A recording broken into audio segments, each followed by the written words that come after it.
Chidanandji, you can start now. All right, I'm starting. All right, namaste everybody and good evening. We have started half an hour later today, which was announced well in advance. In spite of it, I also had logged in at 6 or 6:05. That also shows how our mind, our brain becomes a bit mechanical. All right, friends, we are going to have some musings on fragmentation. Fragmentation is a word that appears a number of times in Krishnaji's teachings. And through that word, a lot is said about how every one of us gets into psychological mess. What is fragmented? Something that is a single whole piece is broken into parts. It's not only broken into parts, but you and I then pay attention to one part as though that alone exists and ignore other parts as though they don't deserve to exist. There is tremendous injustice done to truth, to reality. Therefore, all kinds of partiality, all kinds of unequal treatment, all kinds of injustice in different parts of the world, in different contexts, happen because the human mind is fragmented. At a certain place, Krishnaji says, if you want to see the view of the valley from the hill, you survey the whole thing, don't you? From the hilltop, you can get a good view, you survey the whole thing. If you were to be down, then you will not see the whole thing. This is a figurative expression. This is a metaphor, and it makes a lot of sense though. Time and again, when we introspect, when we look at how we are behaving, we find that unknown to us, we have a fragmented perception. We don't have the whole perception or the holistic perception. Instead, we actually see a part and are carried away by it. Much is said about divisions caused by religions. Sometimes I get a feeling that religions have been hammered more than what is appropriate. For even in countries where there are no religions, in a communist country, Russia or China, Russia, you may say, was communist. Even now, there is a degree of communism there. Or leave all these foreign countries. In our own country, in our own town, there are some people who are not into any religion, who don't believe in God. Do you say they don't have a fragmented view? Religion, of course, has been a major cause of so much of bloodshed. Religion is known to divide people. But I would like to submit in a passing manner those who do not subscribe to any religion also divide. They divide on the basis of wealth. They divide on the basis of certain positions held or not held. If my daughter is studying in UK and your son is going to a quote and unquote ordinary college in just this town here nearby, then I develop a certain sense of superiority. I look at you as though belonging to an inferior category.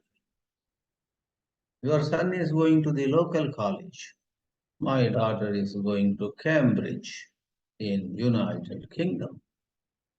Come on. Though no religion came in here, I have become partial. I have seen only the glitter and glamour of some prestigious universities, the show. Just today in Chennai, an elderly friend of mine was telling me how somebody is studying in Harvard, and even my eyebrows went up. Oh, really? He is now in Harvard? And then the elderly gentleman smiled and said, you know, this particular 1 semester or six months program, 4 months program, for which this young man has gone to Harvard, is not much of a thing. It's actually a lot of payment. Then, of course, a minimum of writing work, some minimum of course work, some minimum amount of involvement is necessary, of which this young man is capable. But more than anything so special about that course, it is the brand value. So this young man will come back and say, I got a degree or a diploma, I got a certificate from Harvard, not from some local university. You understand? Do you see that? And so on. So, human mind, on one hand, loses its holistic vision and gives undue importance. Ah, the way or the ways in which we give undue importance to varieties of things are too many to count. There are too many ways. We even judge people on the basis of height or weight or color of the skin and so on. Years ago, a classmate of mine, I was just 25 or so, a classmate of mine said to me, look, you tell me how to go abroad, even for 1 or 2 years. I said, why do you want to go abroad? He said, if I go abroad and do something and come back after 2 years, I will get 10 times more dowry in a marriage. Otherwise, I get very less of dowry. Somebody who is America returned, UK returned, and so on, foreign returned, and so on, in his community was going to get a lot of dowry.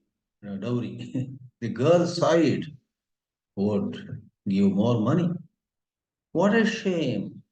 Not just him, not just the girl's parents, the entire humanity that you and I make is put to shame by such attitudes. So we look at life fragmentarily. When we look at life fragmentarily, then a certain narrowness comes about.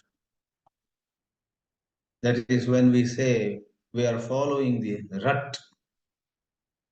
Whereas if we eliminate the things that make us look at life fragmentarily, our mind is not following the rut. Then our mind is free. You may ask, how under the sun are we to get free from this rut, get freed from fragmentary vision? Therefore, in a whole lot of these discussions, we arrive at one central theme: inquiry. Inquiry is what can eliminate the fragmentary outlook and the resulting partiality, injustice, and so on. And what is more, on a more practical plane, all this results in tremendous stress, strain, anxiety. We don't live in peace, or we attach value to things which really do not have any value, to things which are truly not important. Even in the so called field of spirituality, those monks and mullahs and padris and swamis and lamas and so on and so forth, they too have many a time, I don't want to make a sweeping generalization, but many a time, or a good number of them, are caught in a fragmented view. That means they too get caught by some kind of imitation. Another Lama has done such and such things. I am also a Lama. I am actually 3 years senior to that Lama, and I better do whatever he has seen, wherever he has gone. Comparison, competition, and this can cost a lot to this Lama. Or rather than, as the Buddhist teachings go, quietening the mind, this Lama will let the mind go berserk day and night. He would try to do things which the other Lama has been doing. And whenever he hears that one more junior Lama has now gone to Singapore, one more junior Lama has gone to Australia and is so popular, he published a book which has sold like hotcakes.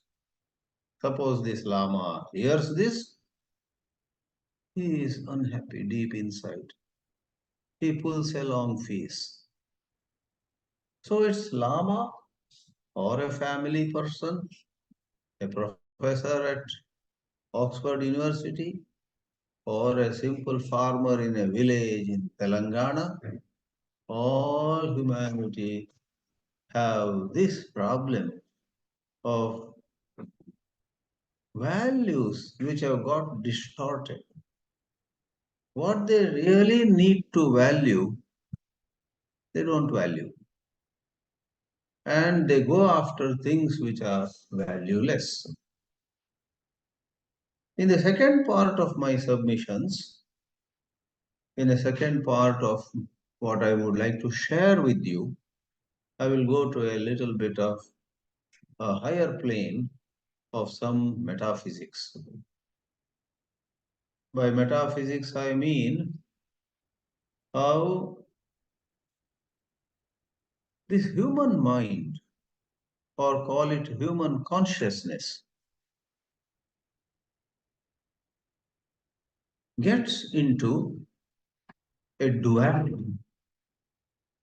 The human mind gets into a duality which is false. It gets into a division which actually doesn't exist. The human mind, on a psychological plane, gets into step one: he, she, they, you, it, etc. And then me, I. Number one, step one. Step two, having divided the experience of life into others and to us, the next step happens quickly, almost instantly. The human mind of yours and mine then says, he is better off. I am nowhere. She is lagging behind. I am ahead. He is smart. I am a dullard. And so on and so forth. All these are judgments. And it is inquiry, true self inquiry. Really, inquiry doesn't have to be limited to self inquiry. There needs to be inquiry into anything outside or inside. Yet, at certain places, that spirit of inquiry especially handles the confusion that you and I have about our own identity. My self worth. Am I successful? Or have I become the laughing stock of the town? Do people look at me with regard? Or if I enter a get together, will people look at me wondering who has invited him? Other day I was in a meeting. I went into the meeting of some 8 or 10 people. And there was a little, very old person. And he embarrassed me. He looked at me and said, were you invited? Or maybe you were specially invited. And I was embarrassed because I went because I was a member of that group. But this very elderly man in mid 80s saying to me, perhaps you are specially invited today. It meant that I am not a member. So I took my seat with a little bit of embarrassment. I was slightly in jitter. But then there was a younger person next to me. I softly asked him, am I not a member of this group? Was I not supposed to come to this meeting? And the younger person very loudly said, to my relief, you are a member, you are very much a member. Welcome, please take your seat. I felt a bit relieved. Otherwise, we don't want to end up somewhere where we are not invited. And later I asked the same young person again, why did that very elderly person say to me? And the younger person said, little bit memory loss at that age. And the younger person was very broad-minded, younger to me too. He said, even at my age, that is in 50s, I forget who is a member and who is not a member. So no wonder that older person made this mistake. Then both of us heartily laughed. But coming to the topic on hand, you and I all the time suffer from a sense of, do I belong here? Am I welcome here? Have I intruded into a group where I perhaps don't fit in? And so on and so forth.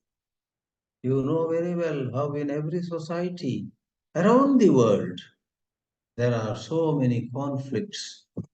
Certain communities feel let down. Sometimes that community is made to feel let down by some propaganda. They were happy perhaps a while ago, but some politician comes and says, do you know you have been exploited? Do you know you are in danger? Which may or may not be true. The politician might say that for certain personal benefits. Alas, let me come back to the metaphysics of it. The metaphysics is, it's a mystery. Physics itself unravels many a mystery of this universe. Metaphysics digs deeper. Therefore, someone observed metaphysics begins where physics ends. Metaphysics picks up where physics came and stopped, dropped. So, metaphysics is certain subtler truths of our life. And the teachings here delve into the metaphysics of how the self is created, how the division of you and I, he and me, others and us is created. And the metaphysics here says that is an illusion. The ego is an illusion. Psychologically, there is no division between others and us. But because of error in perception, because of confusion, psychologically, the divisions come about.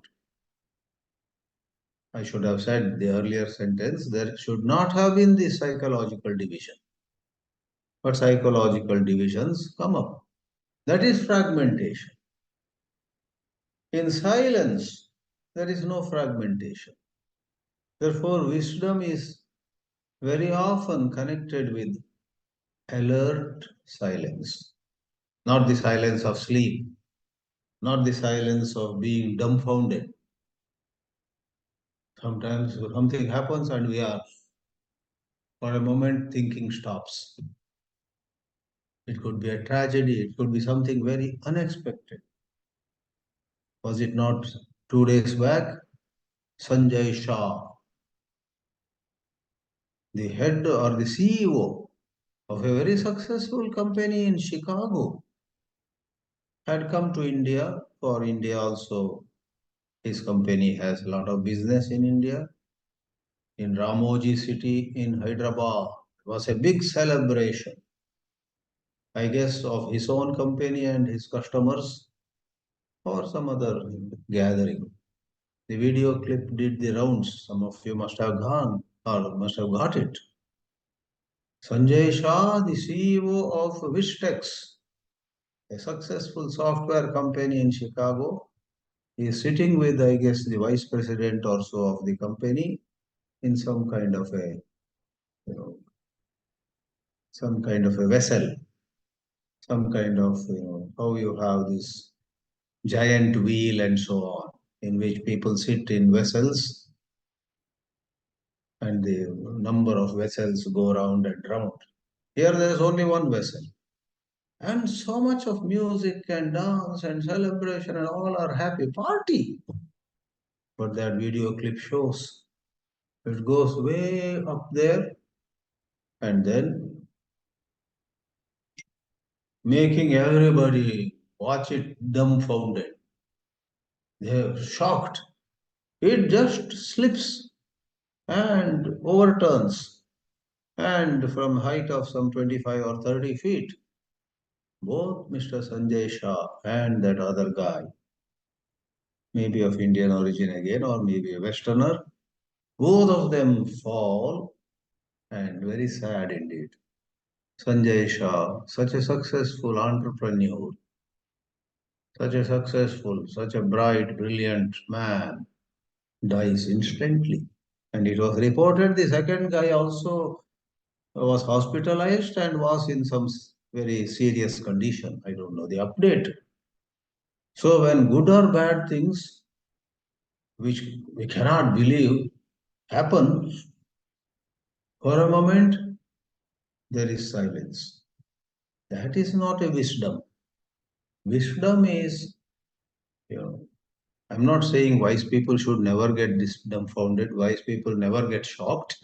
To get shocked, to sometimes get delighted, to feel sad sometimes happens to wise people also. I'm not saying this being dumbfounded is something wrong or something bad. No. The point is, there are many other occasions where the mind goes silent, and that kind of silence may not have any value.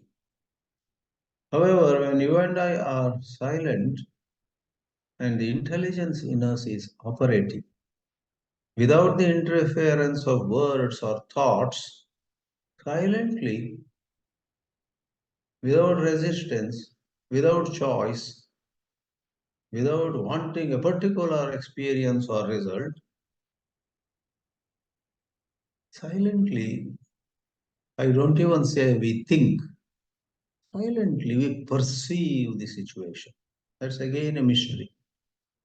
That's again metaphysics. Krishnaji has said a lot about it. In silent perception of the scenario, a certain insight arises.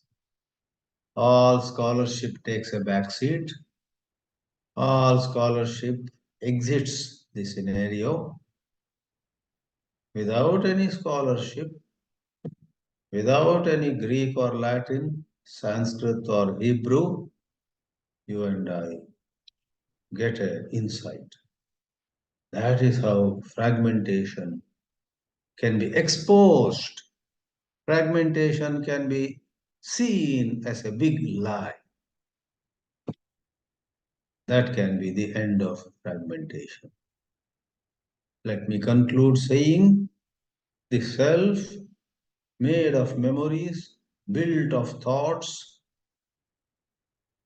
created by conditionings and so on, brings about a division between others and us, and a division between him and her, them and them, in various ways, not objective differences, but mentally created differences. Conditionings cause those differences, those high and low, those ideas of worthy and unworthy. Functionally, if you give me a wonderful, ripe and fresh fruit to eat, and you also have kept at a distance a rotten fruit. Functionally, I see that, oh, that's not good to eat, this is good. So to distinguish between a rotten fruit and a fresh fruit is very functional. There is no psychological interference there. But to look at somebody who has returned from United Kingdom after getting a degree from Oxford, as though he is an angel from heavens, and to look at another young man who has been serving people in his own little town, putting him down in some way, that is a form of fragmentation. Let me pause here. Thank you. Thank you very much. Harshad Parekh sir, would you please like to comment on this? Harshad Parekh sir.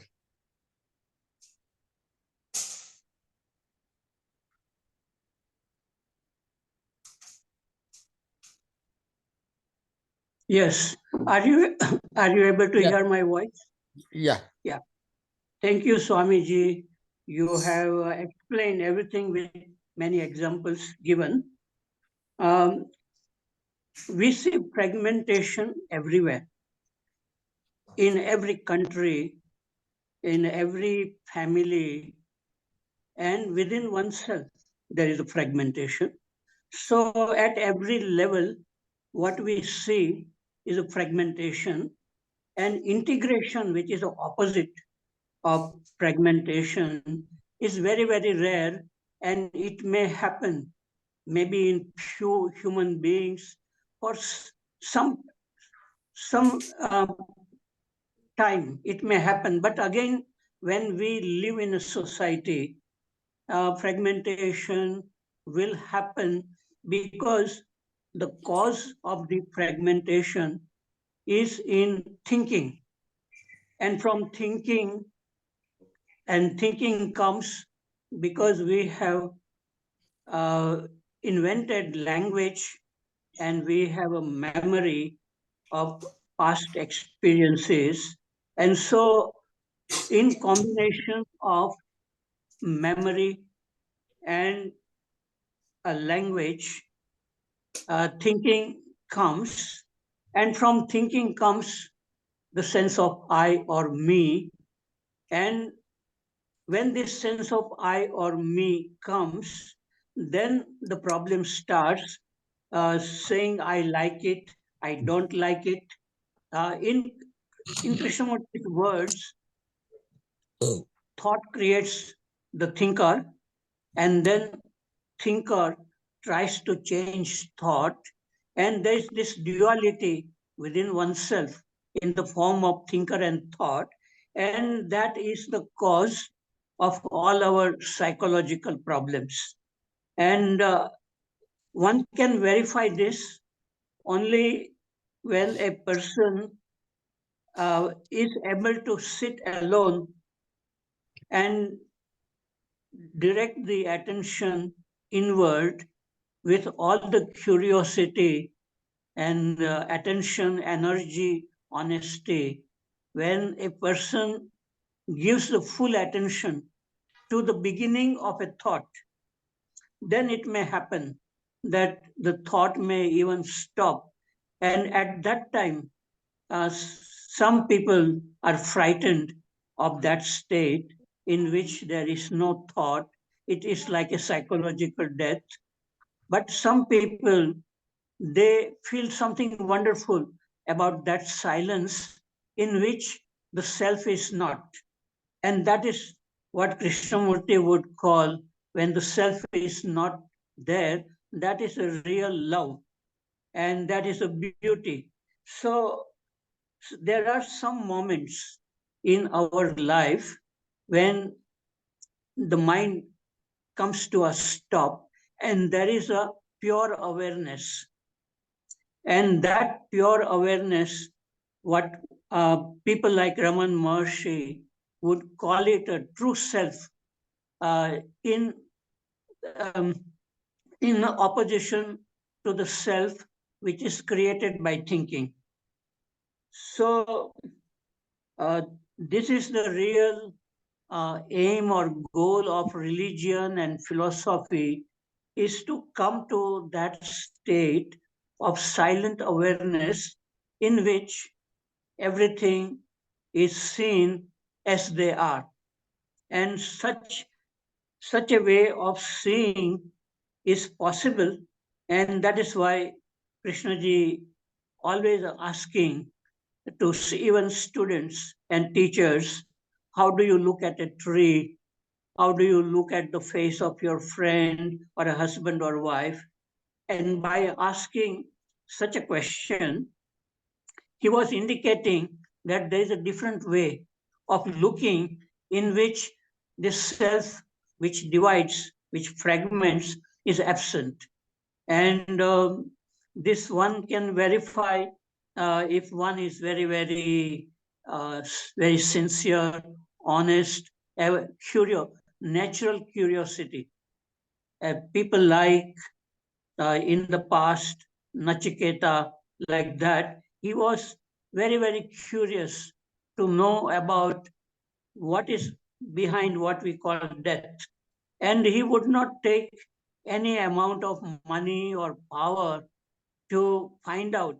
So only when a person is very energetic, curious, to look inward, not frightened, to be alone, may find some moments where there is a real love, beauty, integration, and no fragmentation.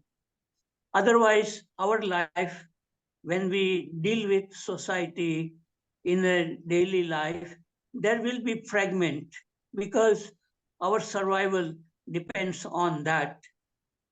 So this possibility of integration, having no fragmentation, exists in human beings, but one cannot live with it day after day, moment after moment, it will get lost. So only when a person has mind is very quiet, alone, looking inward, everything that conflict within oneself can stop. And that is the real integration. Otherwise, fragmentation goes on. Fragmentation is a reality, but for most people, integration, the opposite of fragmentation, is a concept. And that concept, it doesn't really make us feel the real beauty of having a silent awareness. Okay, I have said enough. Thank you. Thank you very much, Parekh sir. Is there anyone who wanted to say something more on this? Pradeep Verma sir has raised his hand. Okay. Dr. Verma, please say.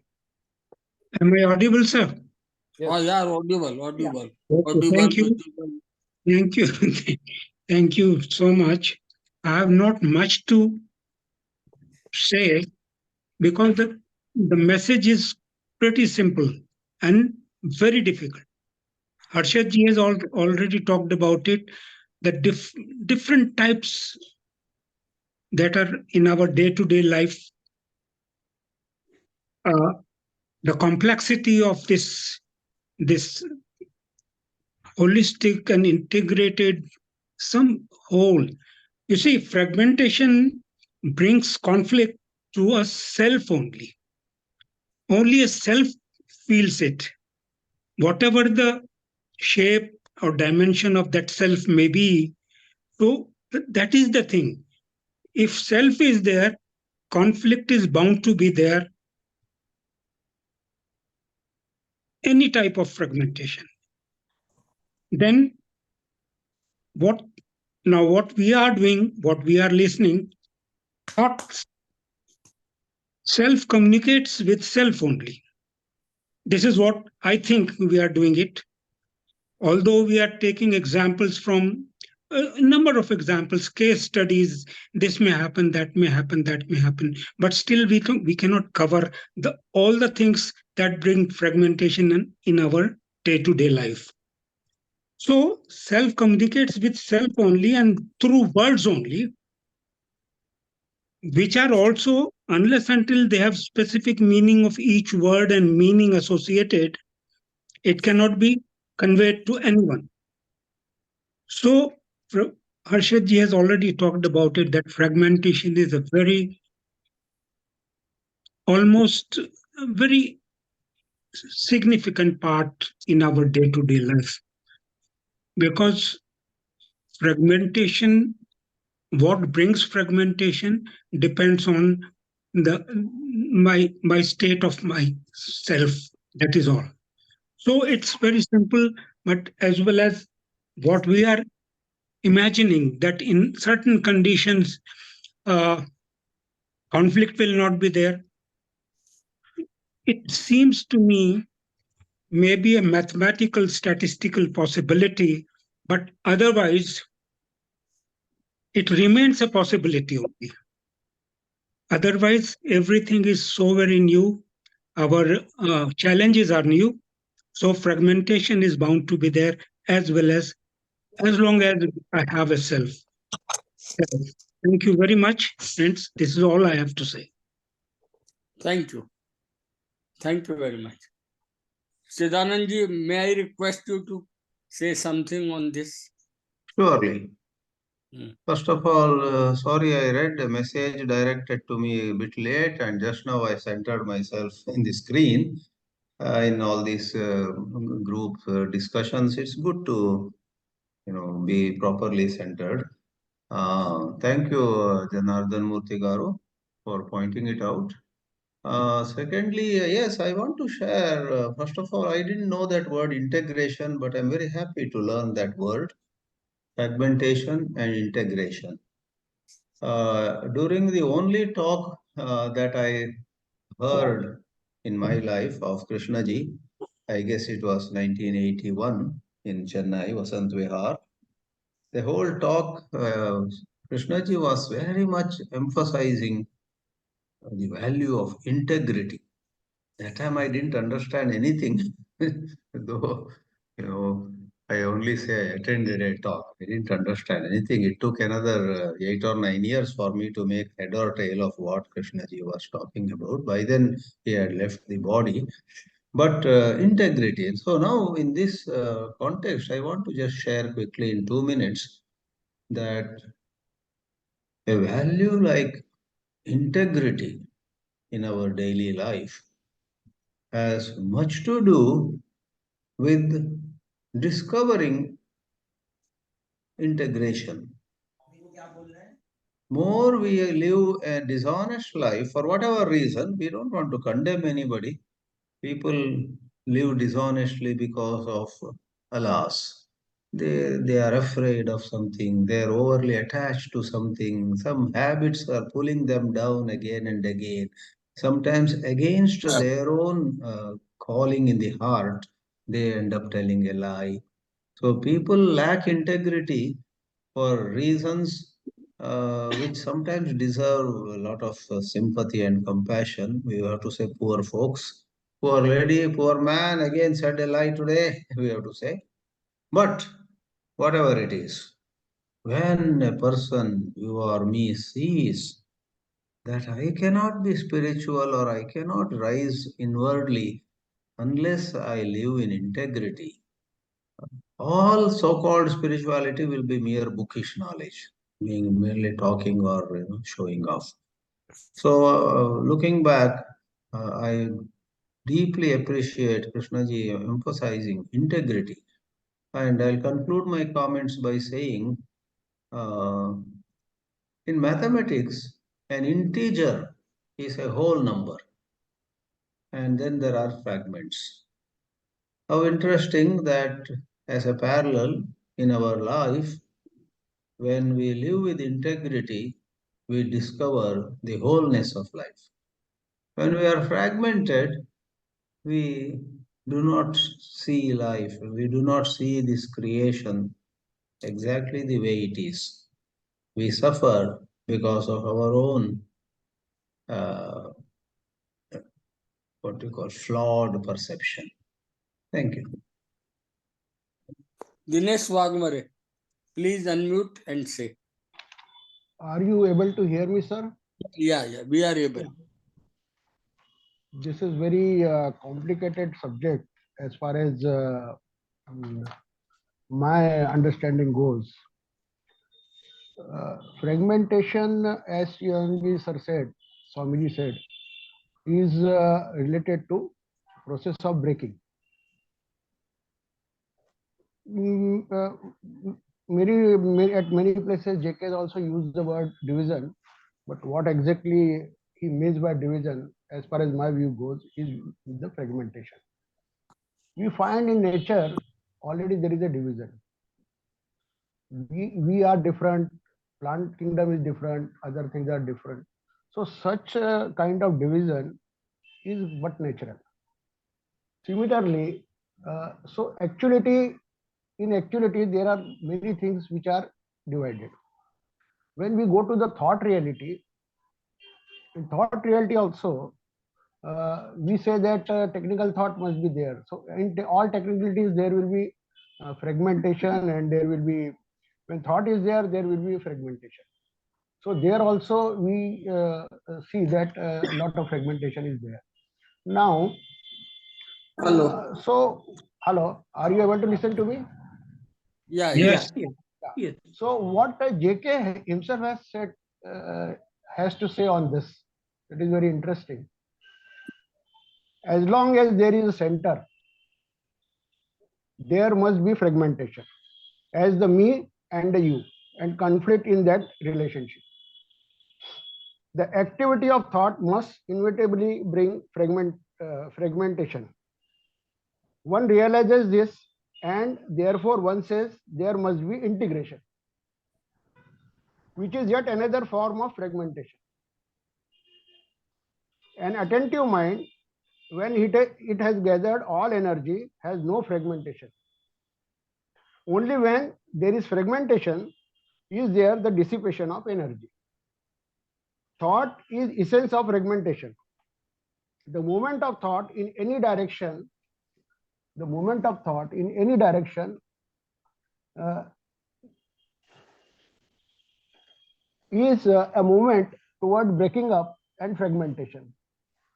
Disorder means fragmentation of life, a contradiction. All fragmentations are contained in one fragment, which is the observer. The examiner. Fragmentation implies contradiction, conflict, and misery. Can your brain observe something whole without any kind of fragmentation? Intelligence is non-fragmented, and the brain which investigated is fragmented, broken up, and functions in a very small field of knowledge. So this cannot see that. So it cannot see that wholeness. Is it possible to observe fragmentation and identification with the fragments? Observe, not correct, transcend, suppress, or run away from it. A human being is an individual only when there is no fragmentation in himself. This means he is undivided in himself. So all this I have all this I have seen, and I am through with it. But this now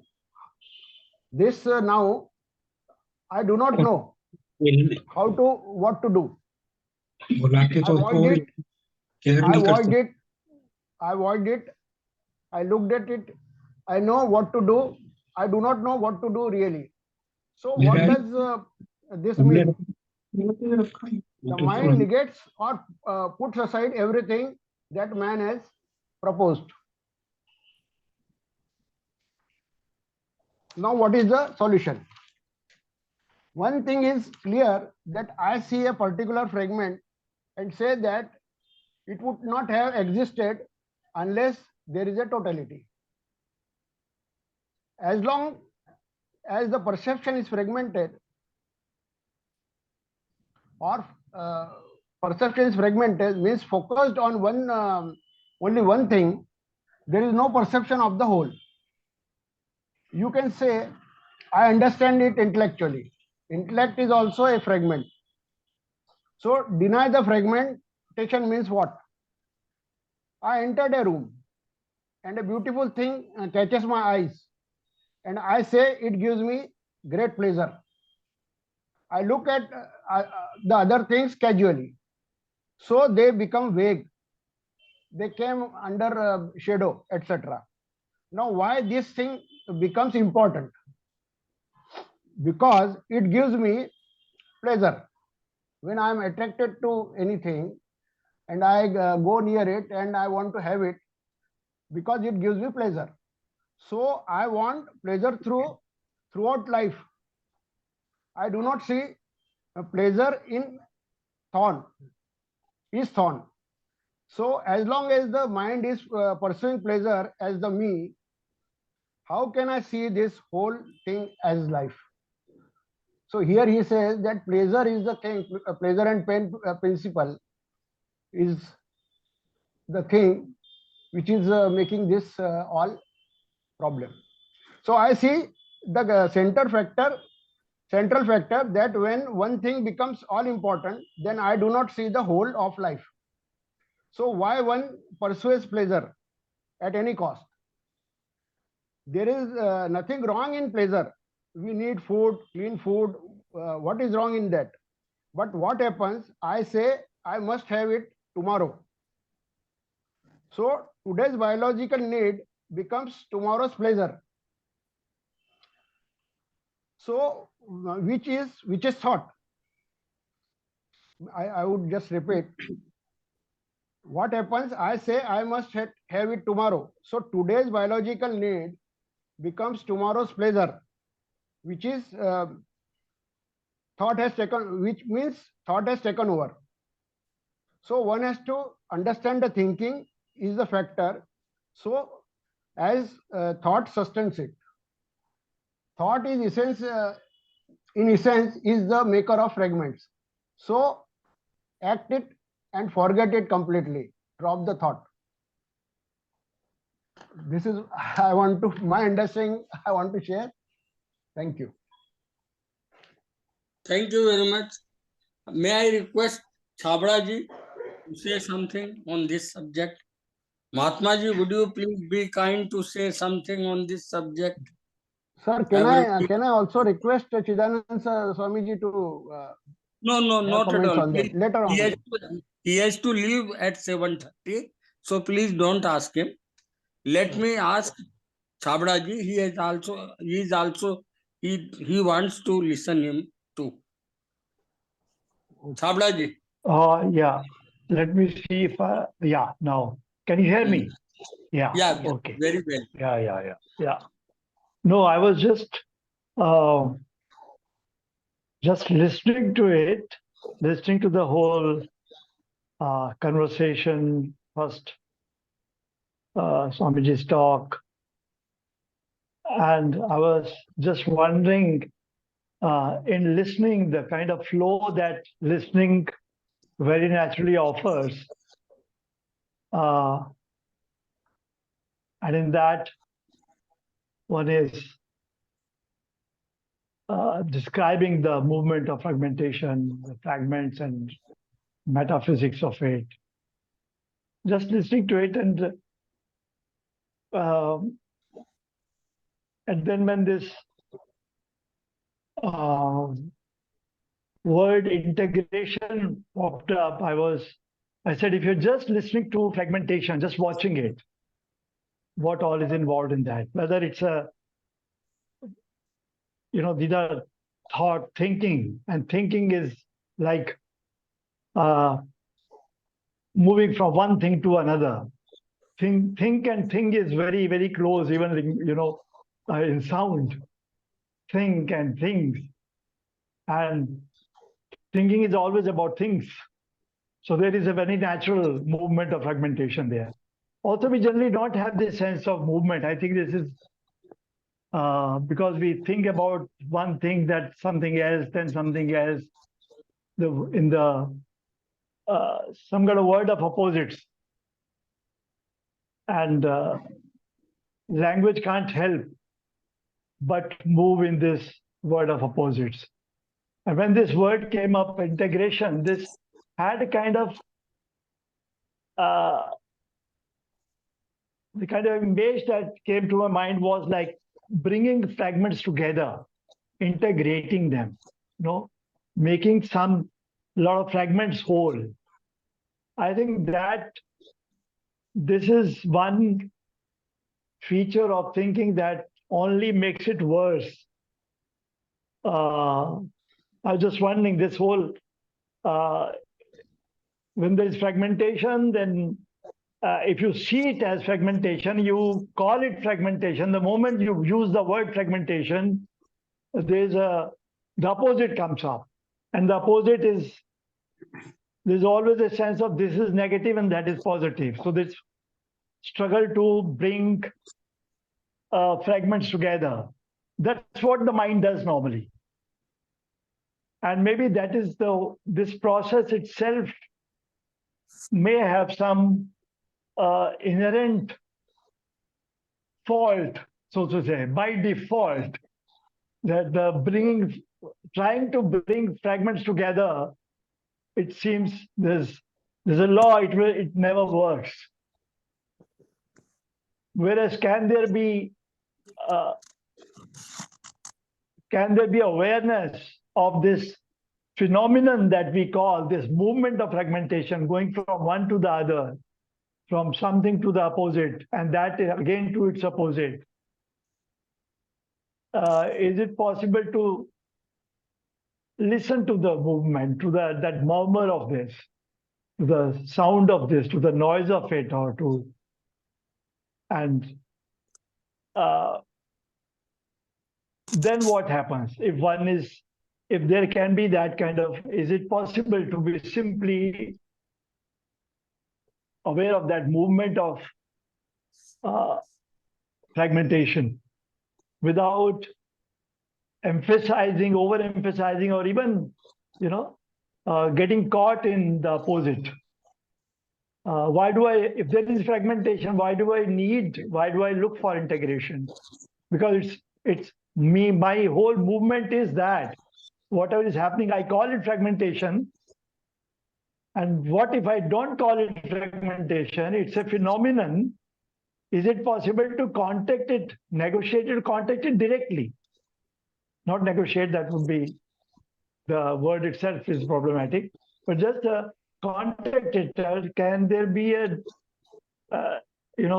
Hindi mein kehenge sansparsh, direct contact, direct perception of it, direct touching it, feeling it?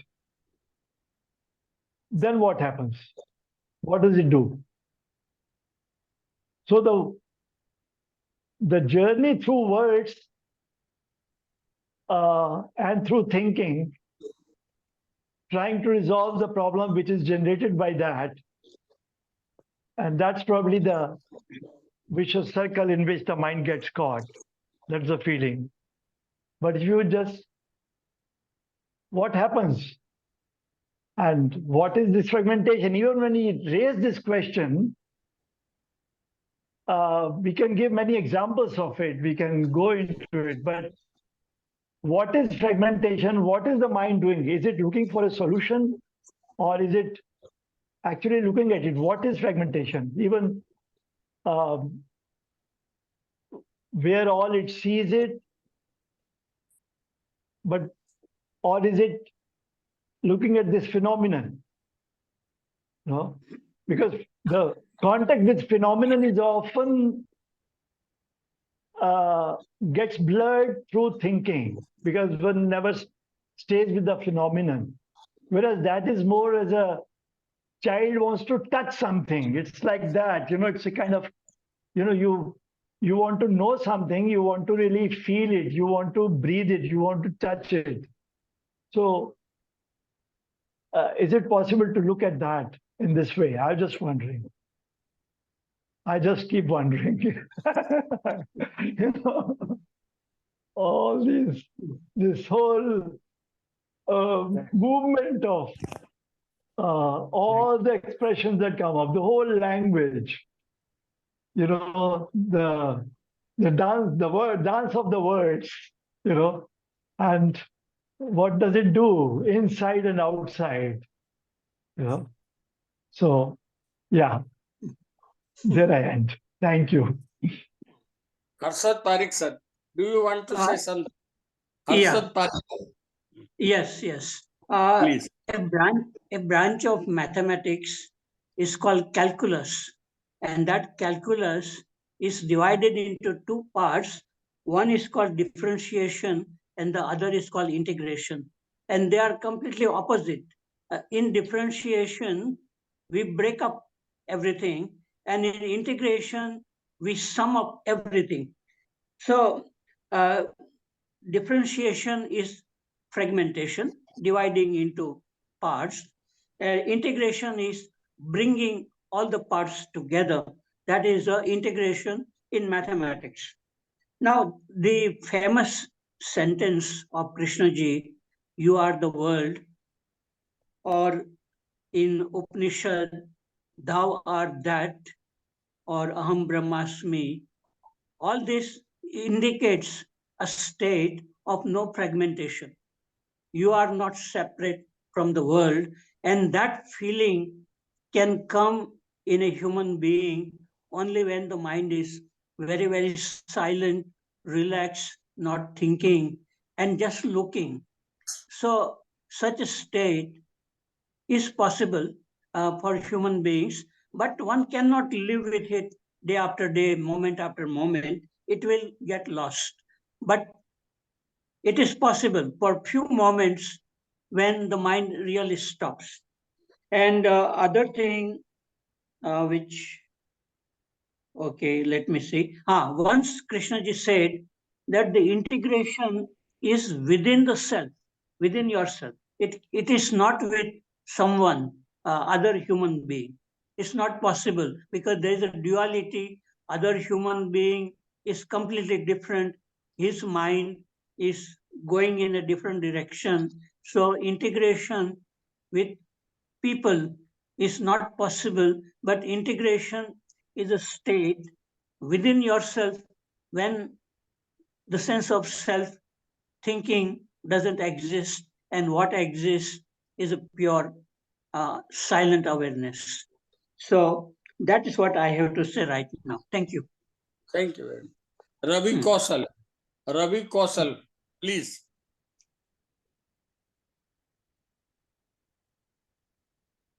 Ravi Kaushal.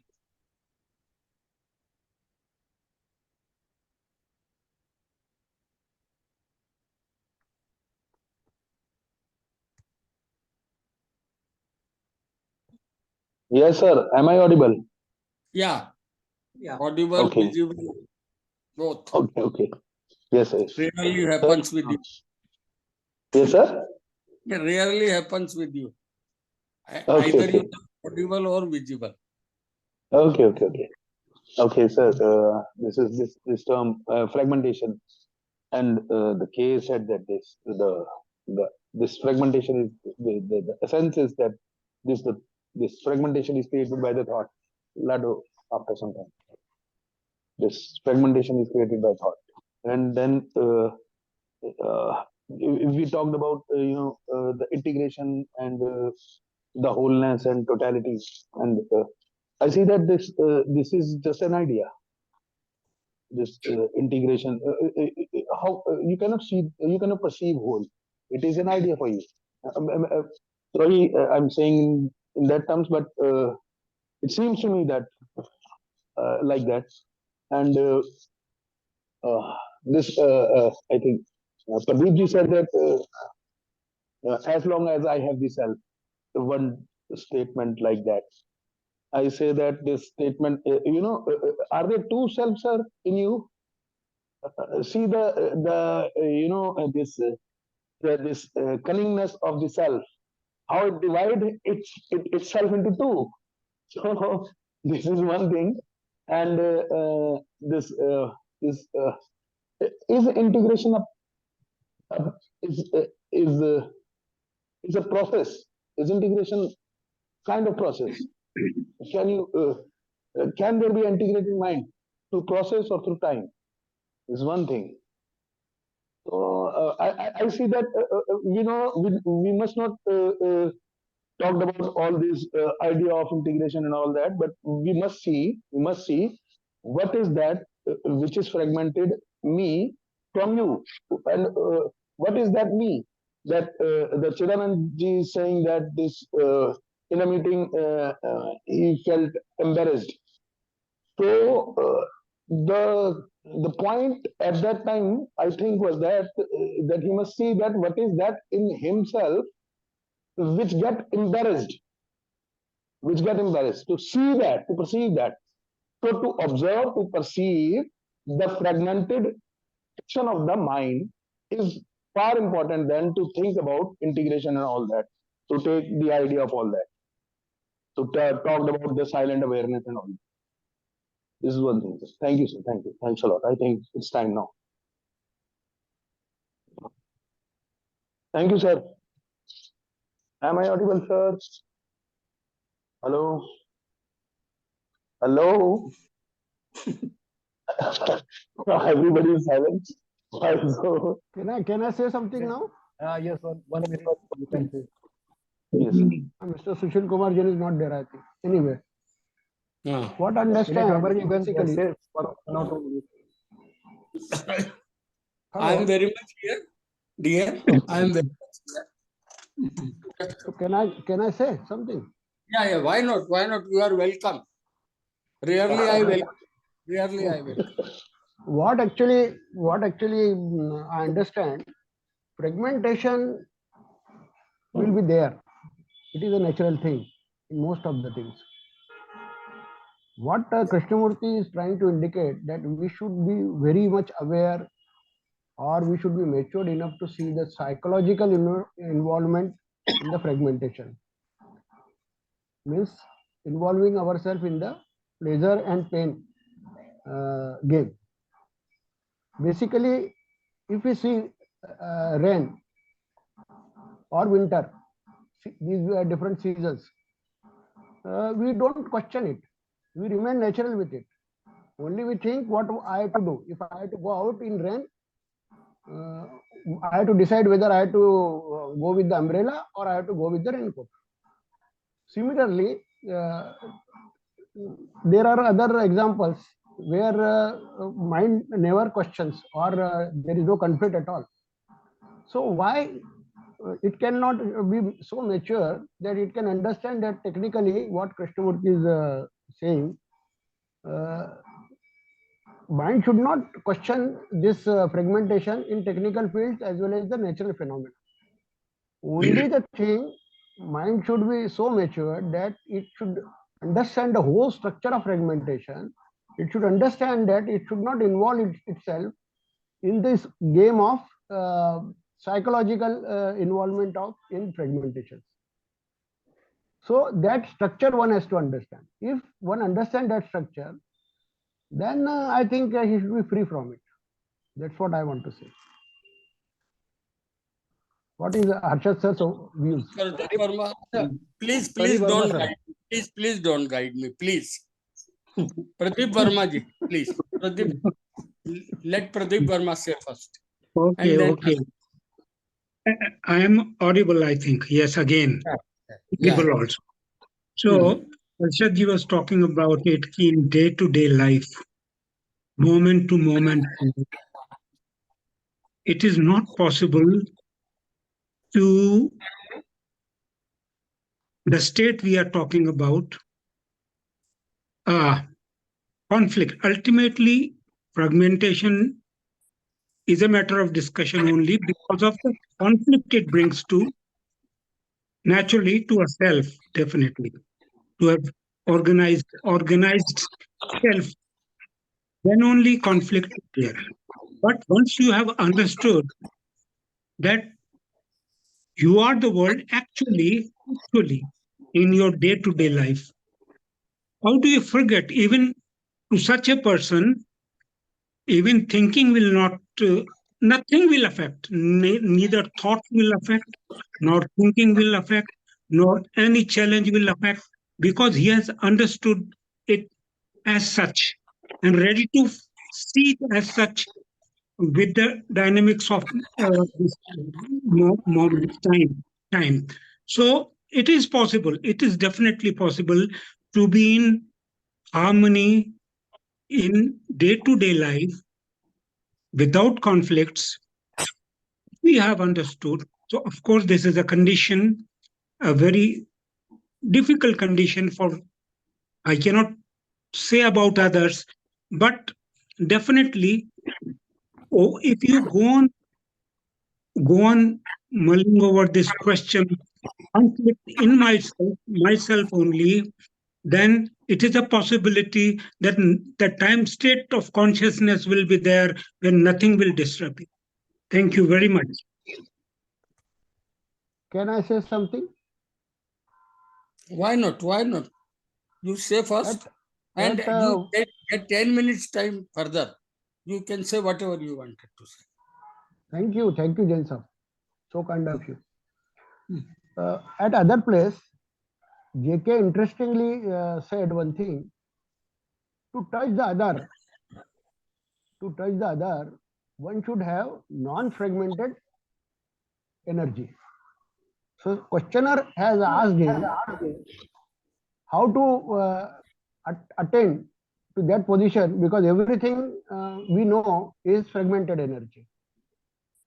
We don't know anything other than the fragmented energy.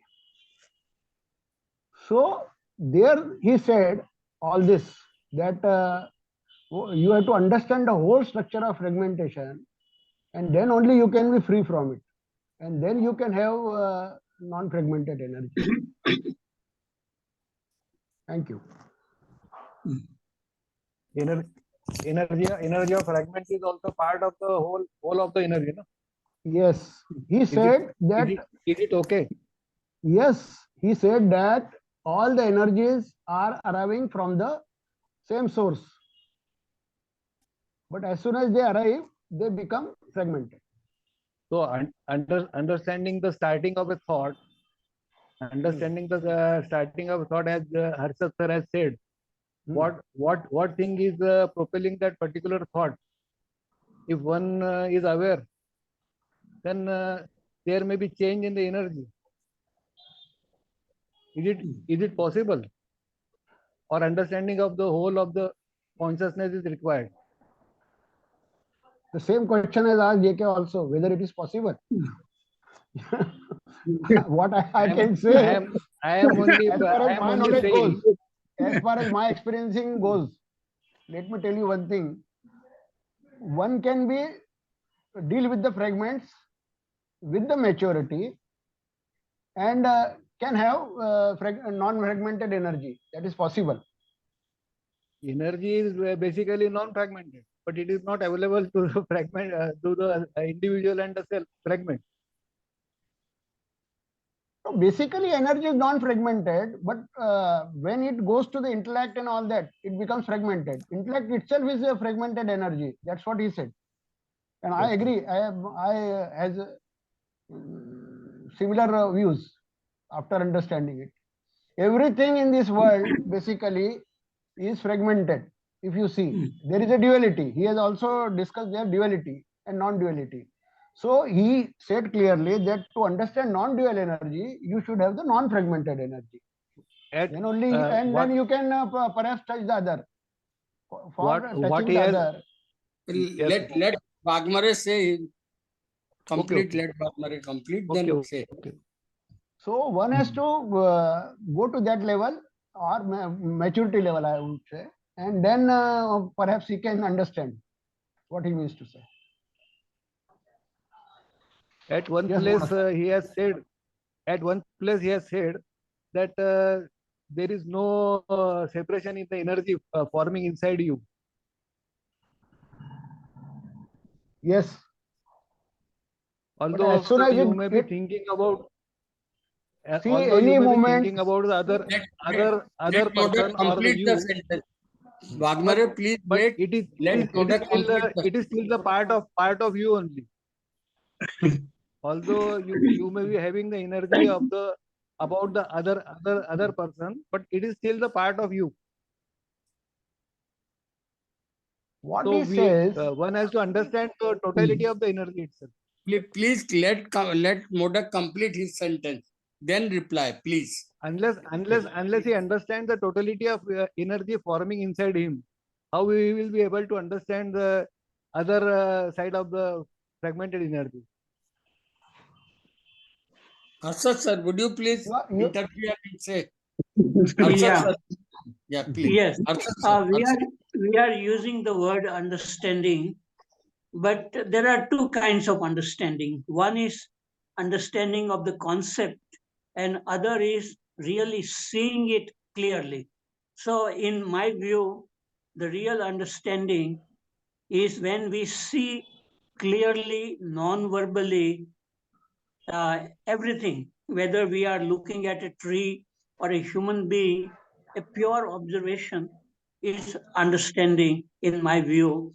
And there is a other kind of understanding, is the intellectual understanding of the concept, and that is what generally happens in our dialogues, is mostly understanding the concepts. Okay, I have finished. Pradeep, do you want to say something here? Pradeep Verma.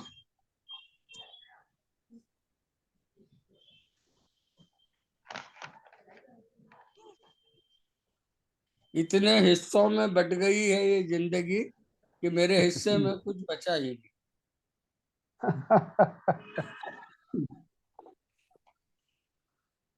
Sanjeev, please unmute. Sanjeev, please unmute. Sanjeev. Hello everyone. I'm joining the meeting after a long time. Yeah. Okay. Looking at the things, as I can gather from everyone, is that fragmentation is already there. It's a part of the nature. and what other speakers have said, and what Krishna ji has said, that some points in life that we can get a very clear mind, a thoughtless mind, and then we can see that fragmentation is going away, and we are very clear about things in a unified manner. Now the question is how to achieve that state, to have that clear mind. And in my view, I think to have that non-duality mind, we have to have thoughtless mind and a good technique of meditation, which can lead to a very clear mind where we are very alert, very alert. The awareness level is very high. That time, I think that fragmentation goes away and we see the things very clearly. So, which I have experienced myself, that duality goes away and a clear things come to us. There is no confusion, there is no fragmentation, and we see the things, because unless and until we have a very clear mind, we cannot see things in a very clear manner. That's it. Thank you so much. Thank you. Pradeep ji. Pradeep Verma. Yes, sir. Just a small point. Yeah. Just the Then other friend, just With that now. small point, you will end it, please. That No, small point, you have to end it. the last speaker he Yeah. was speaking, I don't know his name, but he was talking about when moment alert, extremely alert. Alert for what? Alert so that every moment is seen as such, isn't it? So at least if the moment is different than any other moment, then again, and it is there, because each moment is a moment to moment awareness. So attention is always there. That diversification, that natural diversity will keep running like a film in front of us. So that is, attention is for that. I have nothing to gain from it, but as a darshan, you see, it goes on. Even thoughts will not disturb you. Nothing will disturb you, but the things will be known to you, that things are moving. This shall also pass away, and all those things, if you have listened to different Zen stories and this thing. So that has to be, you have to see it clearly, and that mind is very much working. Mind is a very much part of us. So attention, all right, definitely, but not to gain something out of it or to afraid of losing something. Thank you very much. Thank you very much. Modak, Can I please. say some? Can I read a small part of Krishnamurti? Sir. Hello. Hello. You go on. Please be brief, but I'm not able to listen. Very good. Are you able to hear me, sir? okay. No. Please go on. Krishnamurti. Harshad sir, please end it with a sentence. Yeah, Modak, okay. Sir, Modak, I want to end just read a small this thing. it. Can I read? Next, in the next meeting, you will be allowed to read this thing, please. Okay. Let Okay. Harshad sir end it now. Okay. Okay. Thank you. Yes, I like to say the Western philosopher Descartes, he said, I think, therefore I am. That is his famous sentence. That means the sense of I is created by thinking. That is what he meant. But when there is no thinking, what exists, probably I don't know whether he felt that state in which thought is not there, thinker is not there, and what Krishnamurti would call a choiceless awareness, pure awareness, and traditional people, they call it true self. So there are actually two self exist. One is the self created by thinking, and one is the self which exists prior to thinking. So that is what I understand. Okay, thank you. Thank you. Sir, Thank you, Modak, sir. sir, there are Modak, still please six. end it. Can I Thank say Modak, you. 2 please minutes end more? it. Modak, please end it. Waghmare, please let it be ended now. Let it be Okay. remain fragmented. Don't try to integrate Okay, it. okay, Please. okay, okay, okay. Please. Thanks Thank a you lot. very much.